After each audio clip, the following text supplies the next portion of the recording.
2013년 제1기 부가가치세 예정 신고 납부 법인 사업자는 60만 명으로 오는 25일까지 신고 납부해야 합니다. 산학협력단이나 사회적 기업이 제공하는 용역에 대해서는 부가가치세가 면제된다고 하는데요. 부가가치세가 면세되거나 세액 공제되는 경우도 꼼꼼히 챙겨보고 납부해야겠습니다. 자세한 소식 진달래 기자가 보도합니다. 2013년 제1기 부가가치세를 신고해야 할 법인 사업자는 60만 명으로 지난해 같은 기간보다 3만 명 증가했습니다. 올해 1월 1일부터 3월 31일까지의 기간 동안 매출과 매입이 발생한 이 법인들은 오는 25일까지 부가가치세를 신고 납부해야 합니다. 개인 사업자는 부가가치세 예정 신고 의무가 없으므로 세무서에서 고지하는 세액만 납부하시면 됩니다. 예정 고지세액은 2012년 제2기 납부세액의 2분의 1에 해당하는 금액으로 20만 원 이상인 경우에만 고지서가 발부됩니다. 그러나 예정 신고 기간의 공급가액이나 납부세액이 작년 2기의 3분의 1에 미달하거나 수출 또는 시설 투자 등으로 조기 환급을 받으려는 사업자들은 예정 신고를 할 수도 있습니다. 따라서 예정 고지세액이 20만 원 미만이거나 예정 신고 기간에 신규로 사업을 개시한 경우, 올해 초 간이과세자에서 일반 과세자로 변경된 경우에는 예정 신고와 예정 고지서 발부 대상에서 모두 제외됩니다.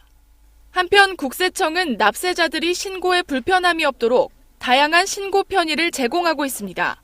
홈택스에서 전자세금 계산서 발급세액 공제 입력 시 공제 대상 발급 건수를 조회할 수 있도록 하여 납세자의 착오 신고로 인한 가산세 추징 위험을 해소하였습니다. 국세청은 납세자들의 신고 편의 제고를 위해 전자신고를 할 경우 전자세금 계산서 발급 수치 금액이 합계표에 자동으로 입력되도록 하였습니다. 또 예정신고 의무가 없는 개인 사업자가 전자신고를 하실 경우에는 안내 메시지를 제공함으로써 사업자별로 상황에 맞게 부가가치세를 신고 납부할 수 있도록 하였습니다. 또한 재해를 입거나 사업이 중대한 위기에 처한 사업자에 대해서는 납부 기한을 최대 9개월까지 연장하고 일정 요건을 갖춘 중소기업이나 모범 납세자가 이달 20일까지 조기 환급 신고를 하는 경우 법정 지급 기한보다 빠른 4월 말까지 환급금을 지급할 예정입니다. 한편 부가가치세가 면세되거나 세액 공제되는 경우도 꼼꼼히 살펴봐야겠습니다.